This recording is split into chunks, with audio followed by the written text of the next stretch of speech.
Hello people and welcome to BTech. David here, and it's probably going to be my last one from IFA. I've had a few deliveries today, so we're going to crack on with some normal reviews very soon. But for now, I'm going to take a look at some of the mid-range and smaller brands to see what they have in store for us in the last part of 2018. But first, I want to say a big thank you to our sponsors Direct Mobiles for supporting BTech. These guys are experts in phones and have over 23 years of award-winning customer service, plus a great selection of the latest and greatest handsets to choose from. Check the description below for a link to their website or search directmobiles.co.uk.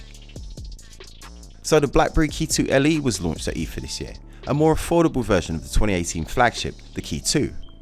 If you saw my review of the Key 2, you'll know that even though I was never a fan of the physical keyboard, I went in with an open mind and actually enjoyed using it eventually. It's a nice device, but probably not worth the asking price due to it not really having 2018 flagship components. So a cheaper version sounds like a good idea, right? Well, theoretically yes, but going through the specs, I'm worried that they may have cut too deep. Physically, the Key 2 LE is smaller and lighter than the Key 2. Makes sense given that it's a budget version.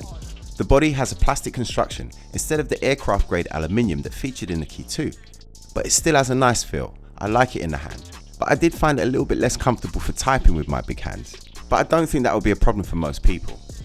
The Key 2 LE is running a Qualcomm Snapdragon 636 with 4GB of RAM and 32GB of storage. A 64GB version is also available. So a slight downgrade in speed from the 660 with 6GB of RAM running in the Key 2. But if the 636 can keep things moving swiftly, then I don't see a problem. Less RAM shouldn't be an issue either, as 4GB of RAM is really plenty for any smartphone to be getting on with. They've trimmed back the camera as well. Instead of two 12MP sensors, now opting for a 13MP main backed by a 5MP for portrait style shots. Again, I don't really have a problem with that. Nobody ever bought a Key 2 for its camera. You still get the same 4.5-inch IPS LCD screen and the excellent BlackBerry security features and apps, like the BlackBerry Locker, allowing you to save photos and documents directly to a secure part of the device. But the part that I wish they hadn't downgraded from the bigger Key 2 is the battery. It's now a 3000 mAh cell in the Key 2 LE. Given that one of the big draws for the Key 2 is the 2-day battery life, it would have been nice if the LE could have made the same claim.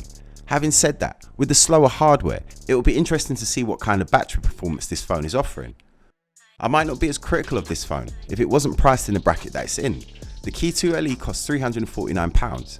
Yeah, it's a good deal cheaper than the Key 2, but it's still up against some serious competition, such as the Nokia 7 Plus or even the Nokia 6.1.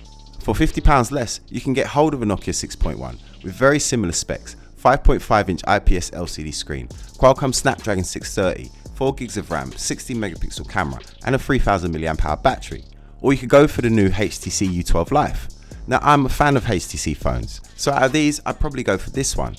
Here we get a 6-inch IPS LCD screen with Full HD Plus resolution and an 18:9 aspect ratio, 6GB of RAM with a Snapdragon 636, 128 or 64GB storage options, plus expandable storage up to 512GB. Not to mention a 16MP camera with depth sensor, 4K video and a very nice 3600 mAh battery.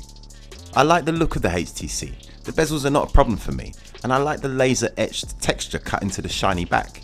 It looks like glass, but it's acrylic, so it should be hard wearing. The selfie camera has a 13MP sensor with an f2.0 lens and an LED flash. I expect the camera to be very good on this device, given the excellent camera system on the flagship U12 Plus and HTC's history. That's probably why I'm a fan, so I hope this one doesn't disappoint.